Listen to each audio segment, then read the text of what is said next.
I am, yeah. Okay, let's start with the mission moment. Okay, so I'm going to show you a clip from our graduation on June 26th. It's the recording I sent you a couple of days ago, and then even a couple of weeks ago. It's about 150 minutes. So we won't watch the whole thing tonight. I want to focus on one portion of it, which is like maybe 5 minutes of the last 15 minutes of just some families speaking their heart and telling their kids how proud they are of them with their graduation from high school. And so this footage was produced by one of our graduates, John Martinez. His parents might be in this clip, I don't recall, but it's obviously a big moment for our school, but equally a big moment for our families. So I'm going to show that now and share my screen. And so just, take it in. It's about 5 minutes of this clip.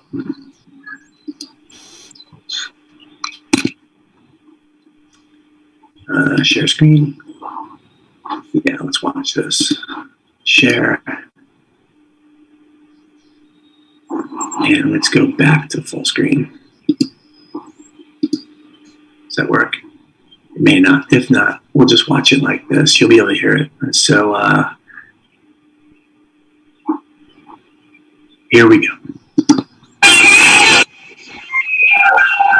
My number one, I know you can do it, baby. We love you. I should say one more thing, just that obviously our graduation was virtual, so it wasn't what you'd expect, and that families had the option of sending in some footage, just shouting out their kids. So that's what this is. Josh, I only see a white screen right now. I don't know. Is everyone else in the same boat? Why would that be? White screen for me. Damn it. How about now? I see a face. There it is. Yep. And I just want to let you know how very proud I am of you and all your accomplishments in this academic year of 2020. I'm so glad that you pushed forward no matter what was going on in your life, and you accomplished your goals, and now you're on your way to college. Congratulations. Yay! Hats off to you, Delroy. I am so happy to share in the excitement of your graduation day. You have worked very hard, and today it's all about you. Congrats to you and best wishes for the future. Remember, the sky is the limit. I love you. Congratulations, Nigel. I'm so happy that you finished high school and on your way to college to do bigger and better things. I'm proud of you, love you, and support you all the way. Congratulations, Nigel. We are so proud of you. We are so excited to see all of the wonderful things you're going to be doing in the future. Congratulations, Nigel. I'm so proud of you. Congratulations, Nigel. We're really proud of you. Congratulations, Nigel. I'm so proud of you. You're very inspirational. Congratulations, Ayana. I'm so proud of you. I love you. I know you're going to go on to do amazing things. Jay, I hope you're ready for my lawyer. You did it. Congratulations, Caitlin. You worked so hard and you deserve so much more. Sorry for, that we're not able to celebrate like we would have liked to. But nonetheless, you did it. You worked hard, and I'm so proud of you. Congratulations, baby girl. Love you. Mwah. Desde tu primer día de escuela sabíamos que te esperaban grandes retos. Y por la gracia de Dios lo has superado todo. En septiembre te esperarán retos mucho más grandes. Yo sé que tú puedes vencer cualquier obstáculo. Pero recuerda lo que dice en Filipenses 4. Philippians 4:13. I can do all things through him who gives me strength. Estamos contigo. Congratulations. Proud for you. First step, go to college. And next step, get a job and Jen, I just wanted to take this moment and congratulate you on your graduation. And I wanted to wish you the best today and always. And thank you for making me a better teacher. The things I had to do. We'll never forget.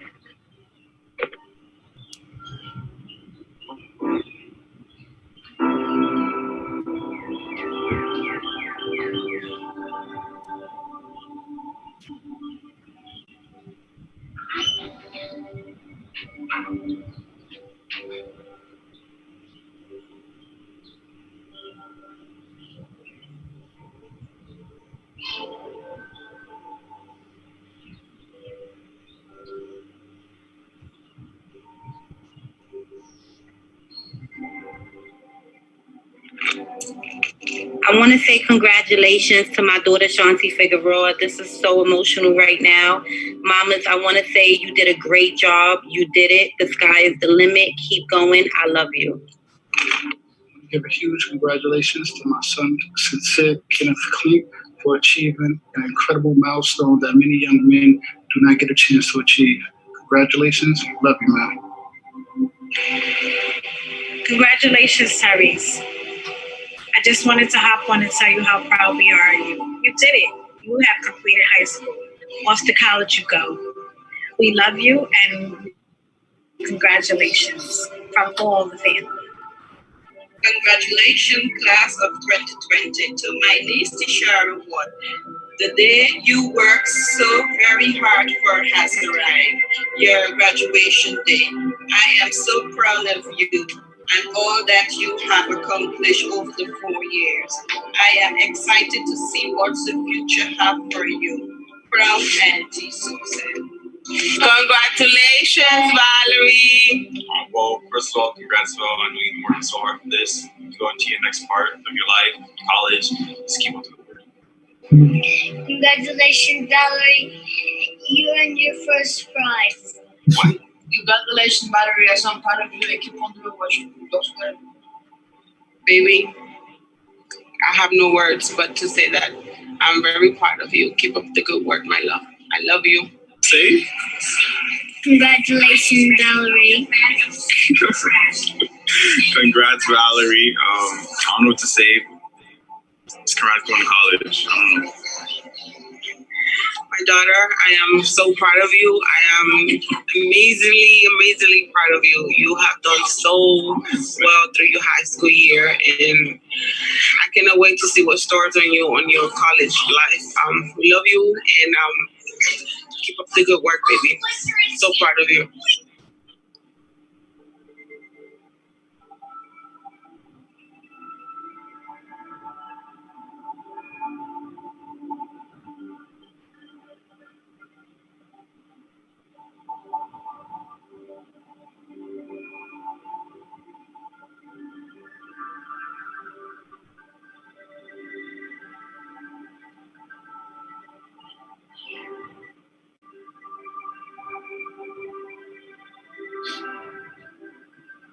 Tyreek, my baby, I don't believe you're graduated from high school already.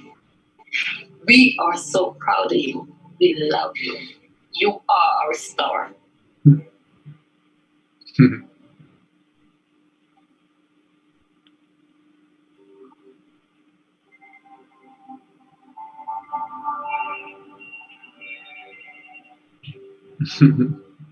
It's Tyreek and Mom.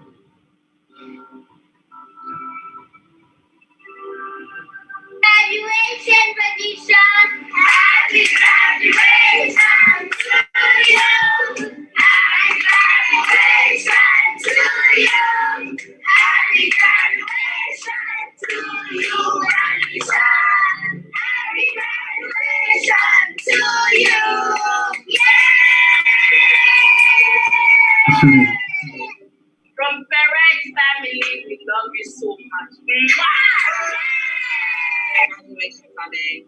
I'm so proud of you and all the work that you've done. You left your mark at Unity High School, and now keep that same energy when you go to SUNY Cortland.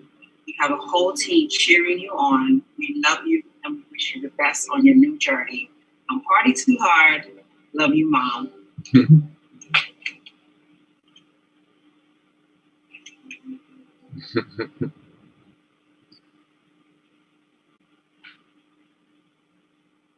So I guess one of the nice aspects of the ceremony that we had was that we could experience that, right, which wouldn't have happened in a traditional in-person ceremony. I think some of those words may not have been put forward by families in the same way with their kids. So a highlight for me, and I hope it was fun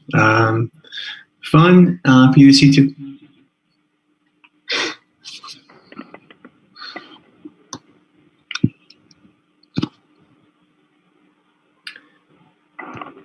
And so, Jim, I think we can move on to what is a fairly busy July meeting. in comparison to other Julys as we move forward and thinking about the coming year and all the unknowns and planning that goes into it. So shall we move on to the head of school report? Yeah, you can just roll straight through the next couple items if you want, and we'll get to the reports, yeah. So I think you've all had a chance to read this report. And so I think there are 5 items that I want to underline or elaborate on. And so I think the first is just that with the reopening plan, we'll be discussing this plan during the executive session today. So I won't say much here other than that the 6 design principles mentioned on page 2 of the report are near and dear to like what we're developing and how we best see us providing schooling to our kids in the fall. So more to say about that momentarily.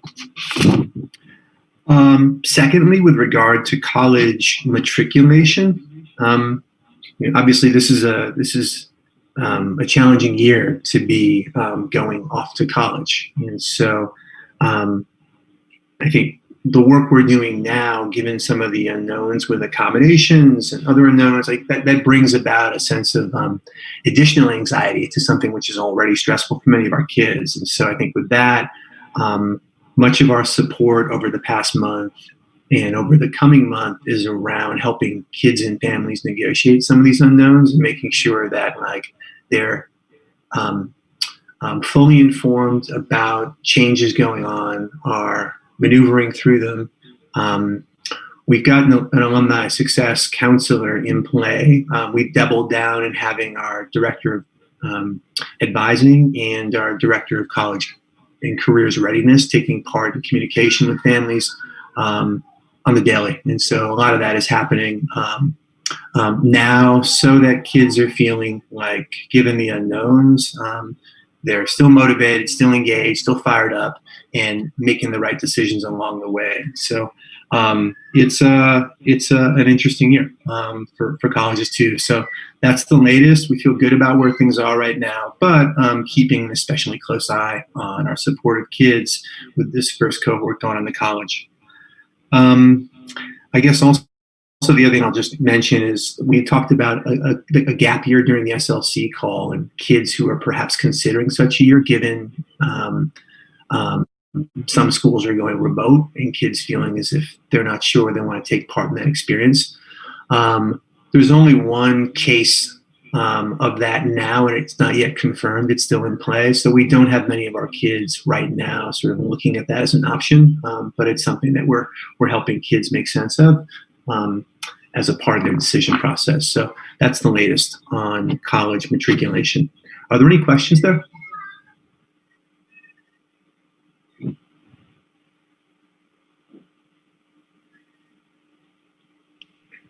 Cool. I'll move us forward. I'm looking at the participant list and I'm seeing Salman's iPhone X. Hey, yeah, guys, sorry, I'm having some Wi-Fi. I'm at my parents' place and I don't understand their Wi-Fi is hopeless. Got it. Okay. Excellent. So if no questions there, I'm going to roll through to point 3.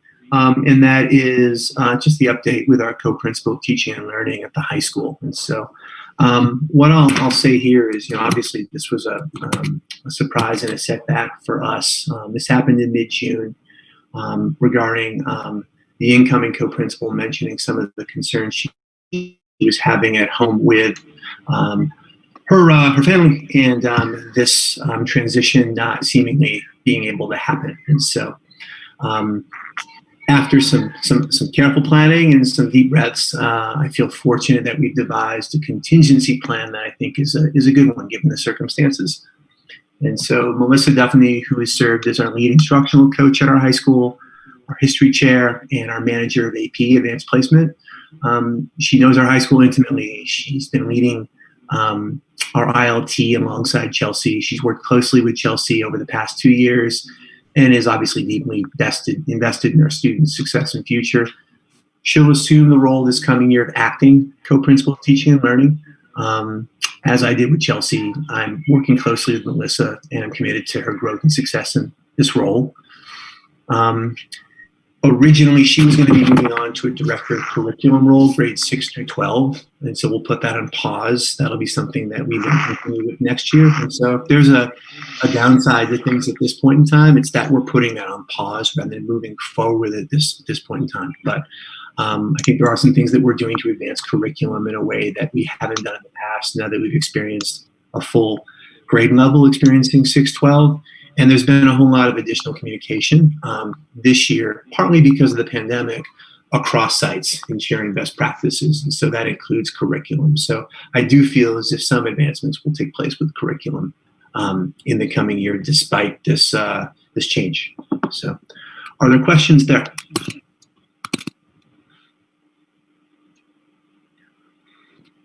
All right, so that was point 3. Point 4 to make here relates to Unity as an anti-racist institution. And so in my note to you this month, I've provided a rationale for this important work, as well as listed out some key initiatives we're taking part in this year as an ever more anti-racist institution. And so I just want to, in this call, now promote the book that I mentioned on my report, How to Be an Anti-Racist by Imran Kendi. I'm only a few chapters in the book, but thus far it's proven super insightful and provocative in all the best ways. And so all members of my leadership team are reading the book this summer. Staff will read it this year. And I know of other schools and school leaders that are also engaging in the book now. And so anyway, I recommend it to all Unity board members, and I'm more than happy to form a book group with anyone who wants to take me up on that offer. But a really good book, and I think it's especially valuable at this point in time, and in our work as a school and serving the community we do. Are there any questions there?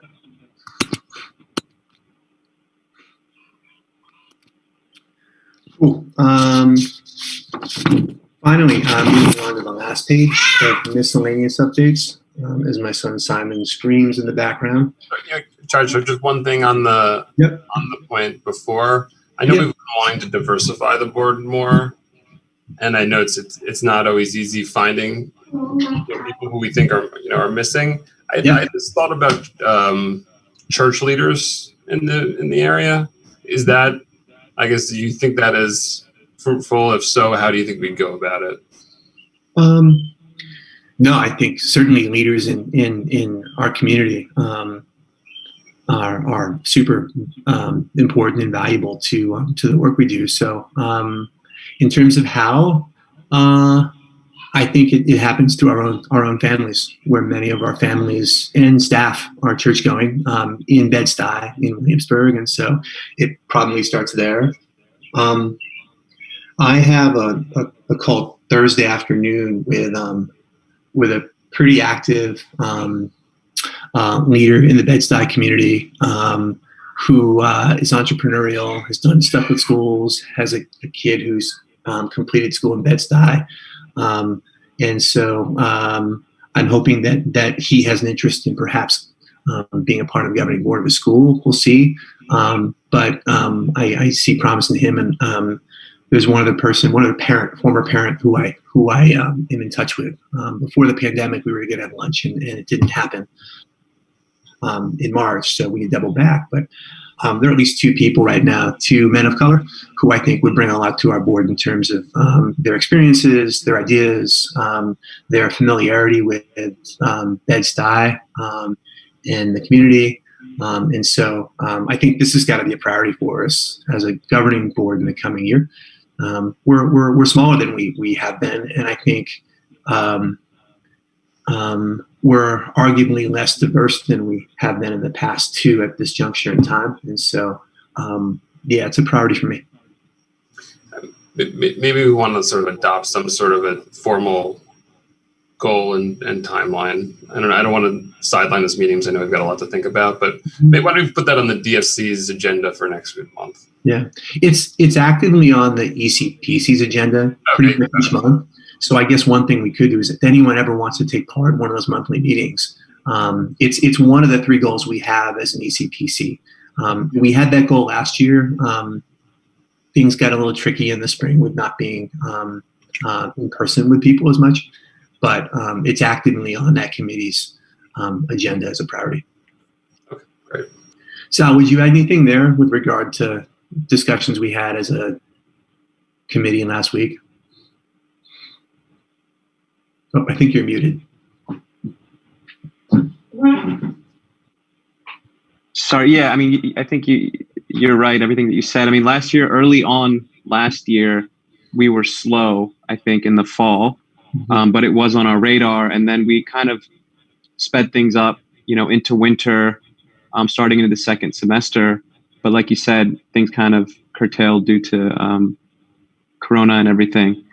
That said, there were a number of people we were reaching out to that fit sort of the criteria we were thinking about, but again, it was difficult to meet with them. So I think we're revisiting those contacts as well as looking at new ones. If you guys have anyone in mind that you want to send our way, please do. And we'll be sure to, set up meetings, set up Zoom meetings, whatever it is. Get in touch with them. Great. Thank you. So the last point relates to the last page of the report around this notice of deficiency for low relative performance among students with disabilities on the 2018 middle school ELA exam. And so, we're not happy with the results from 2018. And this was certainly on our radar when this happened or when we gathered the results over a year ago. And so this was something that the SLC analyzed pretty closely on at least 2 meeting occasions in the fall. Over the past year, we've taken action to address these results.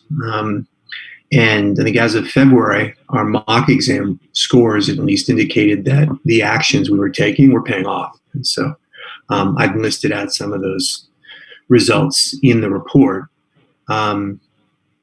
We certainly have room to grow in this area in supporting our students with disabilities. And over the coming year, we'll build off of what we were doing this year in taking other actions to support our kids over grades 6 through 8 so that they're trending toward proficiency over time. And again, our goal by 8th grade is that as many of our kids are pursuing their high school endeavors as possible on grade level. And so that's the ultimate goal. We have a long way to go. I feel good about the work we took part in this past year, and we'll build on it in the coming year. Are there questions about this here with members of the call now?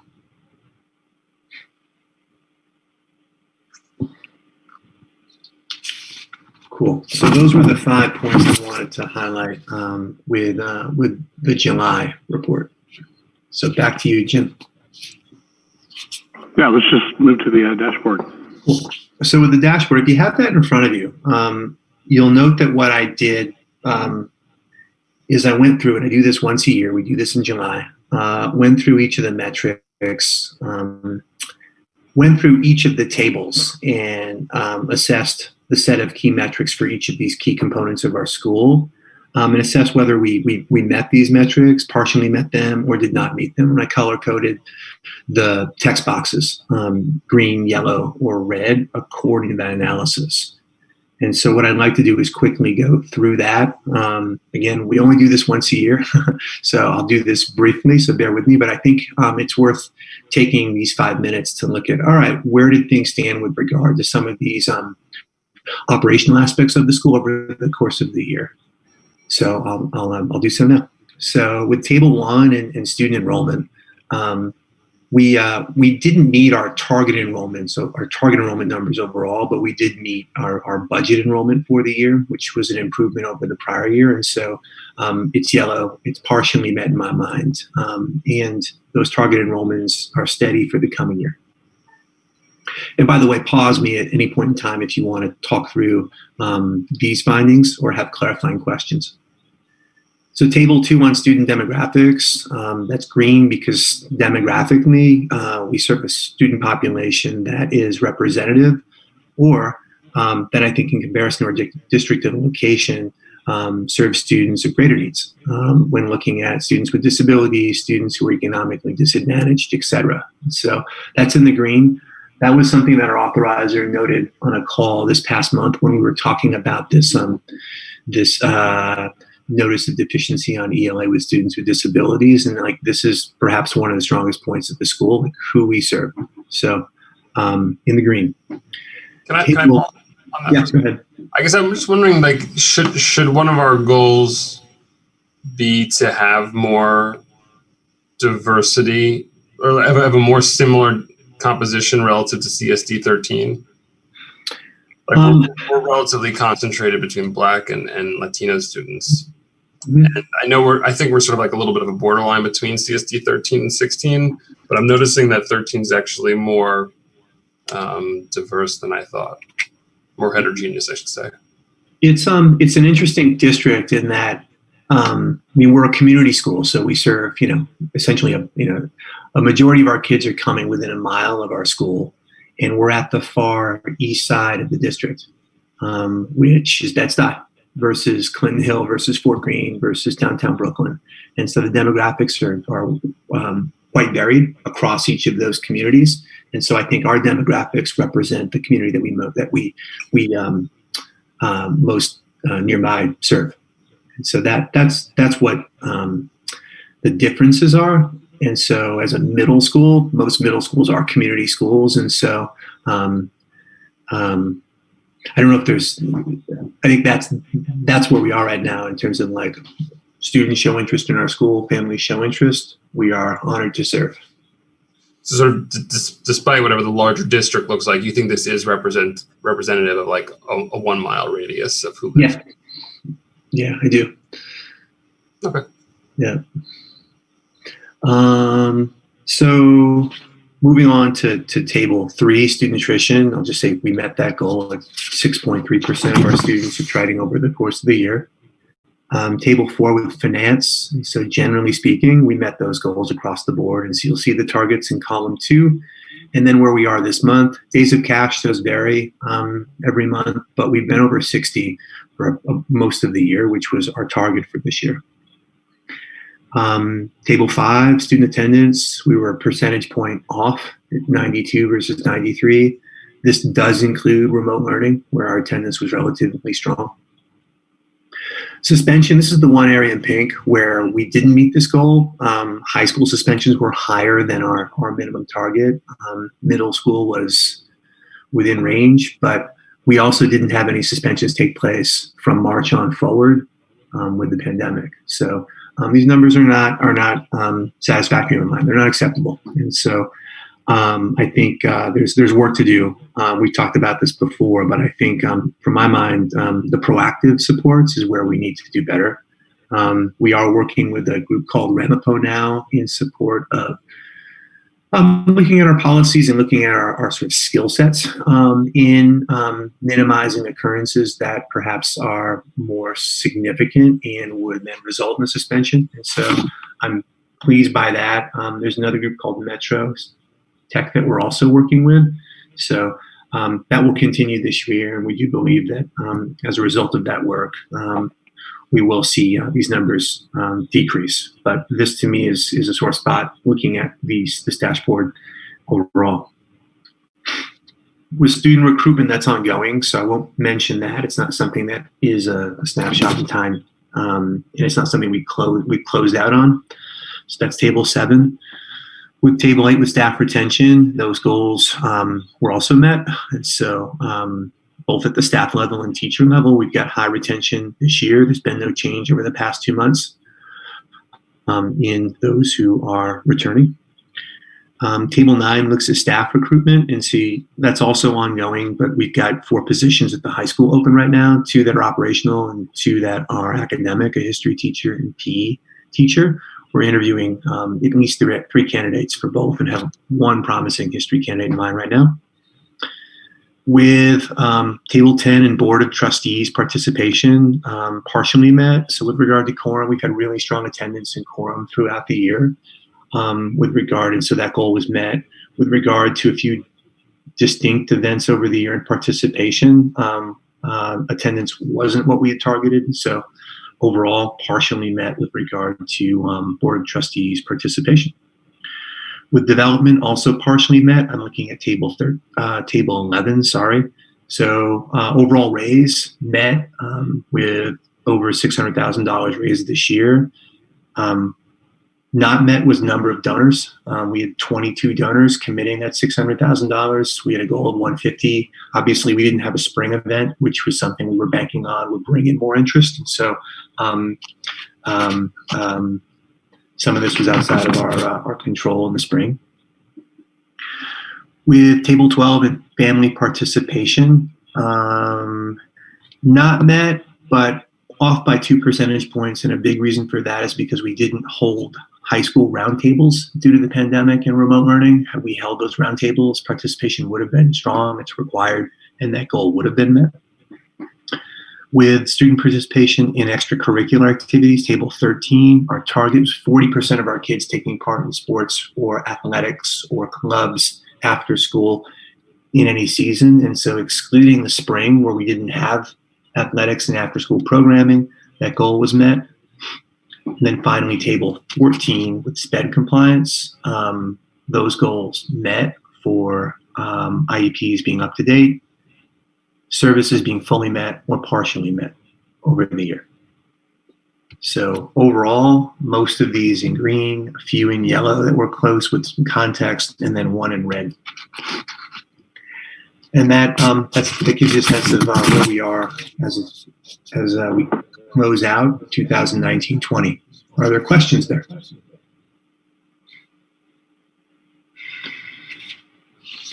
Cool. I'll move us forward. Jim, back to you. Yeah, AFC, please. Leslie, I'm here. Hi, everyone. Hello. I'm going to start with the May report. We're finalizing June as of right now, but in regards to May, we're projected to end the year with a net income of $429,757. That brings us exactly $327 roughly over budget. To give you a breakout in regards to revenue we're projected to be roughly $17,000 higher than projected. We're showing positive items, positive variances when it comes to our state funding, when it comes to federal funding. I guess why we're not so far over is because we decided not to have the transfer from F1B this year. So we're only at $16,871 over revenue. In regards to expenses are projected to be $310,000 below budget. I guess on expenses, that's a good thing. We didn't spend as much, and that comes in various categories. Compensation, we were lower, which was expected for the remainder of the year. Another big item is that we were lower in maintenance and curriculum.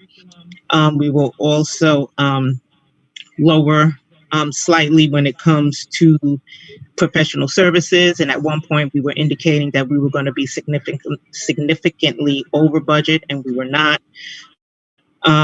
Maintenance and I already mentioned maintenance and classroom curriculum. We're seeing slightly higher computer and repairs, which we've seen all year, but that was offset by the lower network services. So overall, I feel like that we did not spend, or the school did not spend as much money in regards to things like the graduation expenses and things like that normally would have happened. But due to COVID, those expenses were not materialized and expected to be a savings for the remainder of the year. Are there any questions so far before I move into cash flow? Okay, cash on hand will be $3,590,066. That includes the escrow balance. It represents 112 days of cash on hand. And I must say that because we're looking at our total cash that is in all of our accounts, that does include the PPP care loan. Without the loan, we'll be at $2,016,866, which gives us roughly 63 days of cash on hand. Cash and FNOB is $1,048,502, and that would be enough to cover the outstanding expenses that are on the books that FOMP owes Unity. My apologies. Any questions?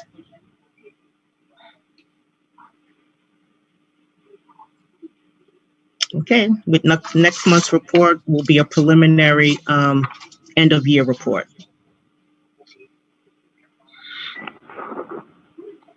Thank you, Leslie. Okay. So if there aren't any questions, I have to jump off. Thank you, everyone. Have a good evening. Take care now. Okay. Thank you, Leslie. Okay, DFC. You want me to go? I think I would just I can chime in here. I think we visited sort of conversations with the developer, which is on hold. We updated on tax abatement stuff, and there are no clear updates at this point in time. It's still in process. We talked about a couple of fundraising ideas that are in the mix, and then we talked about kind of reopening ideas. So I don't think there's anything to bring to the full board deliberation-wise tonight. Jake, do you agree? Yeah, I agree. Okay. Terrific. Okay, let's move on to the ECPC. Sal, do you want to take that? Sure. We discussed high level three big things, one of which was goals. We discussed the anti-racist sort of approach, action plans and things that we're going to be looking at this year, as well as discussion of college transition support. And Josh, I don't know if you wanted to go in any of those in particular detail. I can go through the goals if you'd like, unless you want to speak on those, or unless we can skip them. No, I think that we've talked about 2 of 3 of the areas already, and so if you want goals, go ahead. But I think one of those goals has to do with board composition and expanding our board. Yep, that's a big one for sure. We discussed, I think, maybe already the fact that we want to emphasize the board visitations again this year as well. I think they were very helpful last year, and for if there was any of us that weren't able to make it last year, we highly suggest to try to put something on the calendar this year, whether it's virtual or in person. And we're looking at some community partnerships that would make sense for our school, and still kind of working through that right now. Great, thanks. That's about it. Yeah. Okay, thanks, Al. SLC. I don't know who we have. Who is on from the SLC? Yeah. Jeanette, my sense is we've covered most of what we discussed. We did talk about reopening ideas for for a good bulk of the meeting too. What would you add? Anything? No, I think the high level points were hit on in your school leader report. Okay. Great. Associate board? No one present on the call tonight. Okay. So let's move on to the approval item, the minutes from the meeting. Unfortunately, I don't have video, so I can't see. So, Jake, maybe I'll rely on you to take the vote, but I'll just ask, does anybody have any questions about the prior board minutes, the meeting minutes? Okay. Ask for a vote, and somebody tell me if we see enough hands. Looks to be unanimous. Okay, perfect. Thank you. Okay, public comment. Any, I don't know if we have anybody on who would like to comment. We don't. Okay, terrific. Okay, great. Thank you. So let's, I don't know, Josh, how we do this, but I think we should move on to the next meeting, which is not video. Yeah. Are you able to do that?